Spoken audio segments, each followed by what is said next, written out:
Le Centre du commerce international, c'est une agence conjointe des Nations Unies et de l'OMC. Donc, c'est la seule agence qui travaille vraiment directement avec le secteur privé et avec les PME et toutes petites entreprises. Donc, on est ici vraiment pour rencontrer. Donc, on est ici dans le cadre du programme Integra qui a débuté l'année dernière, qui va être là pour 4 ans. Et nous avons l'objectif d'atteindre au moins 15 000 bénéficiaires. Donc là, ce partenariat avec la GIP, c'est très important pour nous parce que ça nous permet d'atteindre nos bénéficiaires, les entrepreneurs. Donc ici, on attend 2000 personnes. Donc je voudrais vraiment inviter les gens qui viennent ici à s'inscrire et pour qu'ils puissent bénéficier aussi des programmes d'assistance technique que nous avons en Guinée. Donc ce que je retiens ici, en fait, c'était excellent. Donc hier, avant-hier, la cérémonie, donc on ne pourrait pas attendre mieux. Surtout le dialogue que nous avons eu avec les jeunes entrepreneurs. On a vu beaucoup d'innovation. Donc innovation dans le domaine de la technologie, des nouvelles technologies, mais aussi dans le domaine de l'agriculture. Les gens aussi ils veulent vraiment entrer dans la valorisation du patrimoine culturel. Donc il y a beaucoup d'innovations que j'ai vues ici au salon, beaucoup d'entrepreneurs et beaucoup de volonté pour entreprendre. Et nous voudrons justement soutenir ça par nos propres programmes que nous avons, soit en formation, soit en promotion de l'entrepreneuriat. Mais quand on parle de l'entrepreneuriat, ce qui est important aussi, c'est l'accès au financement. Donc nous avons des programmes de coaching et on aura des experts financiers qui seront basés ici. Et leur but, c'est vraiment d'atteindre les jeunes dans toutes les régions du pays et les aider à développer des projets bancables avec lesquels ils peuvent accéder au financement avec les institutions financières. Les attentes pour nous, c'est vraiment à la fin de la journée d'avoir un bon plan d'action pour la suite.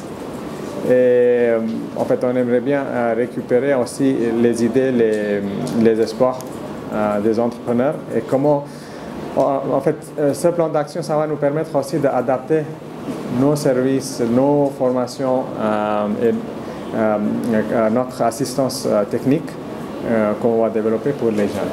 En fait, notre approche, c'est de donner l'opportunité aux jeunes ici pour qu'ils n'aient pas une intention, un intérêt à partir ailleurs. Donc, s'il y a une opportunité ici, on n'a pas besoin de partir. Donc, tout à l'heure, j'ai donné l'exemple de l'Inde. Donc, l'Inde, on crée un écosystème où il y a même les gens qui ont en fait immigré, donc à Silicon Valley par exemple, ils retournent pour créer leurs propres entreprises. Donc notre approche c'est plutôt dans la promotion de l'entrepreneuriat, dans la promotion de la création d'un écosystème qui peut aider les entrepreneurs à vraiment réaliser leurs objectifs.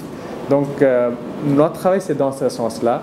Pour tout ce qui est de migration irrégulière, ça, on coordonne avec les experts dans le domaine. Donc, bien sûr, nous faisons un partenariat avec l'Organisation internationale de migration, par exemple, donc, qui sont aussi soutenus par l'Union européenne, parce qu'on est ici dans le cadre du financement Union européenne. Donc, il y a plusieurs agences qui sont impliquées. Donc, il y a le Centre du commerce international, bien sûr, mais il y a aussi l'agence Enabel, il y a GIZ, il y a l'OIM.